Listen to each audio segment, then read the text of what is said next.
পর্দাগুলো পরিষ্কার করেছিলাম, কিন্তু পুনরায় জানালায় আর দেওয়া হয়নি। সংসার জীবনটা আসলে অনেক অদ্ভুত। এই পর্যায়ে আমি সেই ভাজা চিংড়ি মাছগুলো দিয়ে দেব।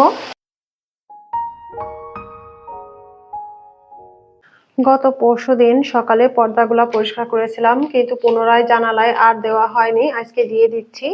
সো হ্যালো এভরিওয়ান, আসসালামু আলাইকুম, welcome back to our channel. কেমন আছেন সবাই? আমরা আলহামদুলিল্লাহ খুব ভালো আছি। আজকে বিছানার চাদরটা পাল্টে ফেলবো।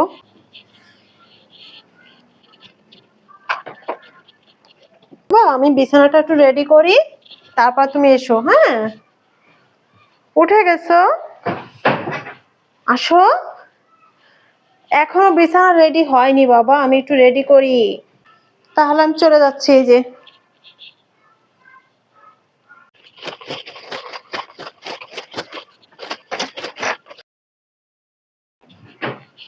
তুমি দুষ্টামি করলে কিন্তু সবাই পচা বলবে। বলবে আয়ন বাবা তো কিউট, কিন্তু এত দুষ্টামি করে কেন?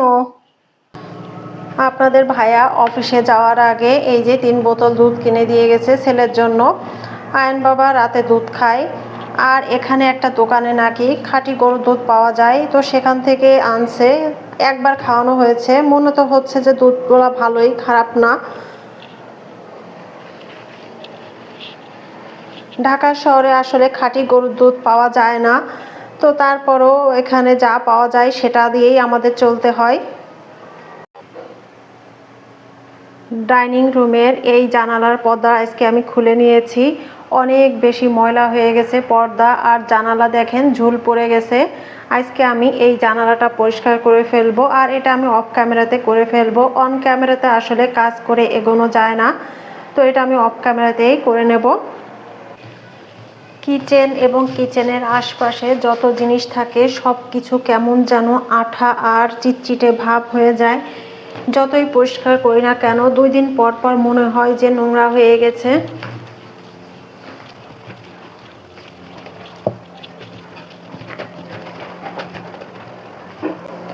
সংসার জীবনটা আসলে অনেক অদ্ভুত।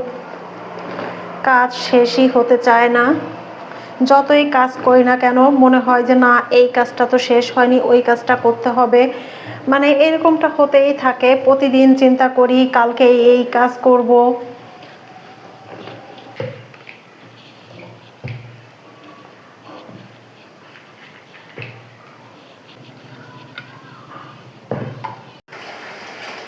প্রতিদিন আমাকে এত এত জামা কাপড় পরিষ্কার করতে হয় যে আমার নতুন করে কোনো কাজই আসলে করতে ইচ্ছা করে না। এই যে এখন এতগুলা পরিষ্কার করতে হবে, এখন ভিজিয়ে রাখবো, তারপর গোসলের সময় পরিষ্কার করে দেব।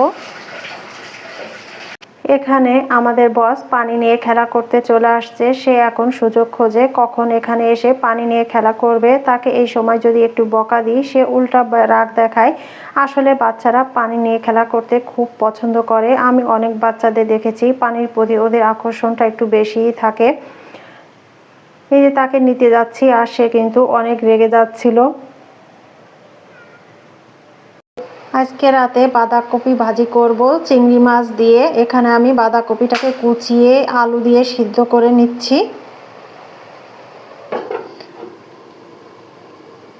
এখানে আয়ন বাবার জন্য ভাত রান্না করে নিয়েছি, আর বাঁধাকপিটাকে তেলে দেওয়ার জন্য এখানে আমি পেঁয়াজ রসুন কুচিয়ে নিয়েছি। এখানে ছোট চিংড়িটাকে ধুয়ে রেডি করে নিয়েছি। আর এই যে দেখতে পাচ্ছেন এটা মানকচুটাকে কেটে রেখেছি। এটা আমি সকালবেলা, মানে আগামীকাল সকালবেলা সরিষা দিয়ে ভর্তা করব। আজকে আমাদের এই সিম্পল খাবার, আর আমাদের কাছে সিম্পল খাবারই বেশি ভালো লাগে। বিশেষ করে আপনাদের ভাইয়া, সে কখনো রিচ ফুড খেতে পছন্দ করে না, সে এই ধরনের সিম্পল খাবারই পছন্দ করে। তার অনেক রকমের আইটেম লাগে না, একটা আইটেম হলেই হয়। যদি সেটা খাওয়ার মতো হয় তাহলে একটা আইটেম হলেই হয়। মনে করুন আজকে সকালবেলা তাকে কিন্তু আমি সিম ভর্তা দিয়ে ভাত খেতে দিছি, এবং সেই সিম ভর্তাই সে টিফিনে নিয়ে গেছে, আর হচ্ছে ডাল নিয়ে গেছে, এটাই। তো তাকে নিয়ে আমার অত প্যারা নেই। সংসারে আসলে লোক কম থাকলে রান্না বান্না ঝামেলা কম থাকে। আমি এই দিক থেকে বেঁচে গেছি যে আমার বর অত খেতে পছন্দ করে না, সে সিম্পল খাবার খেতে পছন্দ করে, তাই আমাকে অত খাবারের আইটেমও করতে হয় না, আলহামদুলিল্লাহ। এদিকে দেখতে পাচ্ছেন আমার থালা বাসনের পাহাড় জমা হয়ে গিয়েছে বেসিনে, এগুলা ধুয়ে পরিষ্কার করতে হবে।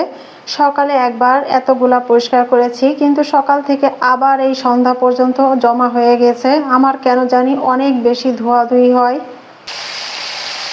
বাঁধাকপি সিদ্ধ করে নিয়েছি, এখন আমি চিংড়ি মাছটাকে ভেজে নিচ্ছি। আজকে যে দুটি কড়াই আমাকে রান্না করতে দেখছেন, এই দুটি কড়াই কিন্তু আমার সংসার জীবনের প্রথম থেকেই ব্যবহার করছি। এটা বললেও ভুল হবে। এই যে কড়াইটা দেখতে পাচ্ছেন, এটা কিন্তু আমার ম্যাথ লাইফের কড়াই। আমি যখন খুলনা মেসে থেকে পড়ালেখা করতাম, তখন আমার মা আমাকে ছোট কড়াই এবং পাতিল কিনে দিয়েছিলেন। তো এটাই সেই কড়াইটা, এখনও আমি ব্যবহার করছি আলহামদুলিল্লাহ। আর এই কড়াইয়ে রান্না করতে কিন্তু খুব ভালো লাগে আমার। একটা জিনিস দেখবেন যে রান্না করার হাঁড়ি বলেন, পাতিল বলেন, এটা যত পুরাতন হয় ওটাতে রান্না করতে কিন্তু বেশি ভালো হয়। অনেকে হয়তো বা বলতে পারেন যে আল্লাহ, কি পুরাতন কড়াইয়ে রান্না বান্না করে, কেমন দেখা যায়। আসলে দেখবেন চিন্তা করে যে এই ধরনের পুরাতন কড়াইয়ে কিন্তু রান্না করতে বেশি ভালো হয়। মাছটা ভেজে নিয়েছি, এখন আমি পেঁয়াজ আর রসুন দিয়ে দিচ্ছি। এখন আমি বাঁধাকপিটা অ্যাড করে দেব। সুন্দর করে মিক্সড করে নেব। এই পর্যায়ে আমি সেই ভাজা চিংড়ি মাছগুলো দিয়ে দেব। এখন আবার আমি সুন্দর করে মিক্সড করে নেব। বাঁধাকপির ভিতরে যখন আমি পেঁয়াজ এবং রসুনটাকে ভেজে নিয়েছি, তখন কিছু গোটা জিরে দিলে ওটাও ভালো লাগে, সুন্দর একটা ফ্লেভার আসে, কিন্তু আমি আজকে দিইনি। বাঁধাকপি রান্না করতে করতে আপনাদের সঙ্গে আজকে অনেক কিছুই শেয়ার করলাম। যদি আমার ভিডিওর কোনো অংশ আপনাদের কাছে ভালো লেগে থাকে, প্লিজ একটি লাইক দিয়ে দেবেন। আর যদি সাবস্ক্রাইব না করে থাকেন, সাবস্ক্রাইব করে আমার ফ্যামিলির সদস্য হয়ে যেতে পারেন। আজকের ভিডিওটি এই পর্যন্ত। সবাই ভালো থাকবেন, সুস্থ থাকবেন, আমাদের জন্য অনেক অনেক বেশি দোয়া করবেন। আল্লাহ হাফিজ, আসসালামু আলাইকুম।